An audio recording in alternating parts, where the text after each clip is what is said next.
ये पूरे देश के लिए कह रहा हूं, ये सिर्फ मुसलमानों का मसला नहीं है, ये इंसानियत का मसला है, ये भारत के संविधान का मसला है, रूल ऑफ लॉ का मसला है। मैं देश के प्रधानमंत्री से कह रहा हूं कि G20 की आप प्रेसिडेंटशिप मुबारक हो, मगर ये कौन सी भारत में ये रिवाज बन चुका है? ये कौन से आजादी का अमृत उत्सव मना रहे? ये गांधी का मुल्क है, अबुल कलाम आजाद का मुल्क है, जौहर बरदरान का मुल्क है, गरीब नवाज की सरजमीन है ये। और आज आप ये हमको तोहफा दे रहे हैं। प्रधानमंत्री, अगर आप गांधी से मोहब्बत करते हैं तो नाथूराम गोडसे की औलाद को रोको, इनको जेल में डालो। प्रधानमंत्री, ये जालिम लोग हैं, ये नाथूराम गोडसे की औलाद हैं। हम आपको कहना चाह रहे हैं प्रधानमंत्री, आप मुसलमानों के भी प्रधानमंत्री है या नहीं, बता दो आप। अगर आप मुसलमानों के प्रधानमंत्री हैं तो हमको इंसान की तरह देखो। हम कभी वोट नहीं दिए बीजेपी को, ना देंगे इंशाअल्लाह ताला। हम कभी आरएसएस को नहीं मानेंगे, ना बात करेंगे इंशाअल्लाह ताला। हम डरकर आपके सामने नहीं झुकने वाले, हम लड़कर अपना हक लेंगे इंशाअल्लाह ताला आपसे। आखिर क्यों डरते हैं आप लोग?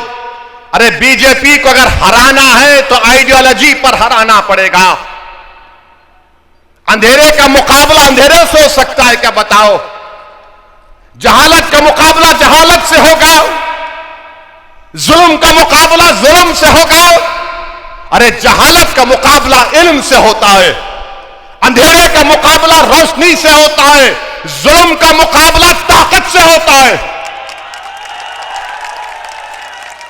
तुम सिर्फ थाली मारकर घर में जाकर सो नहीं जाना। अब के बार आप मुसलमान क्या कर रहे हैं?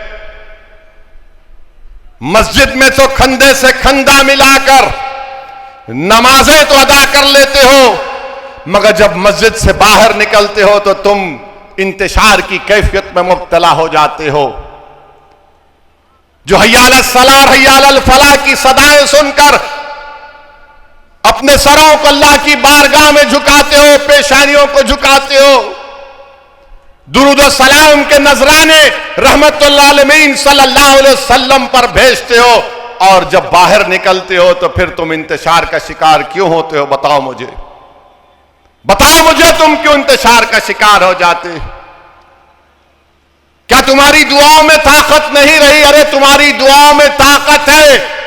तुम दुआ करो और मैदान में निकल कर उन दुआओं को आजमाओ तो सही कभी कि या अल्लाह, मैंने तेरे सामने मेरी मुसीबत को बयान किया, अब मैं जुनैद और नसीर के हक के लिए लड़ूंगा, परवरदिगार मेरी मदद तो फरमा।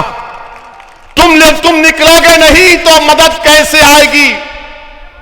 अगर तुम समझोगे कि सिर्फ दुआओं से काम हो जाएगा, नहीं। अगर दुआओं से काम होता तो रहमतुल्लिल आलमीन सल्लल्लाहु अलैहि वसल्लम उहद के मैदान में अपने दंदाने मुबारक को शहीद नहीं कराते।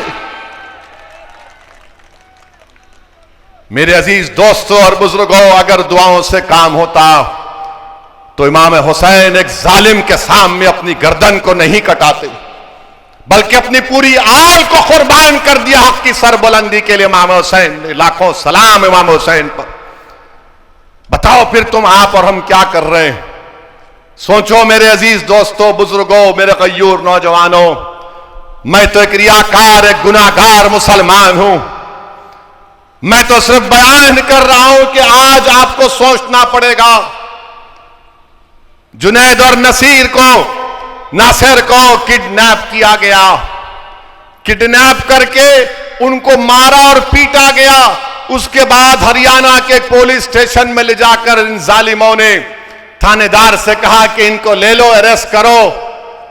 इन्होंने गाय तस्करी करते थे, तो थानेदार ने कहा ये मर जाएंगे, मैं नहीं लूंगा। तो इन जालिमों ने 180 किलोमीटर दूर ले जाकर 180 किलोमीटर दूर ले जाकर जुनैद और नासिर को, उनके जिस्मों को जला दिया, गाड़ी को जला दिया। थोड़ी देर के लिए सोचो कि जुनैद तुम्हारा खून का भाई है, थोड़ी देर के लिए सोचो कि नासिर तुम्हारा भाई है। मैं इसलिए कह रहा हूं कि भारत में बहुत कम लोग रह गए हैं जो गरीबों की बर्बादी को अपनी बर्बादी समझते हैं, जो मजलूमों की बर्बादी को अपनी बर्बादी समझते हैं। मगर कम से कम तुम तो समझो, क्या तुम उस वक्त उठोगे जब तुम्हारे घर में तुम्हारा भाई जलेगा? क्या तुम उस वक्त उठोगे जब तुम्हारे सामने जली हुई लाशें आएंगी? ये पूरे देश के लिए कह रहा हूं, ये सिर्फ मुसलमानों का मसला नहीं है, ये इंसानियत का मसला है, ये भारत के संविधान का मसला है, रूल ऑफ लॉ का मसला है। मैं देश के प्रधानमंत्री से कह रहा हूं कि G20 की आप प्रेसिडेंटशिप मुबारक हो, मगर ये कौन सी भारत में ये रिवाज बन चुका है कि बच्चों को किडनैप करके उनको पीट कर उनको जिंदा जला दिया जाता है। ये कौन से आजादी का अमृत उत्सव मना रहे? ये गांधी का मुल्क है, अबुल कलाम आजाद का मुल्क है, जौहर बरदरान का मुल्क है, गरीब नवाज की सरजमीन है ये। और आज आप ये हमको तोहफा दे रहे हैं, ये हमको तोहफा दे रहे हैं।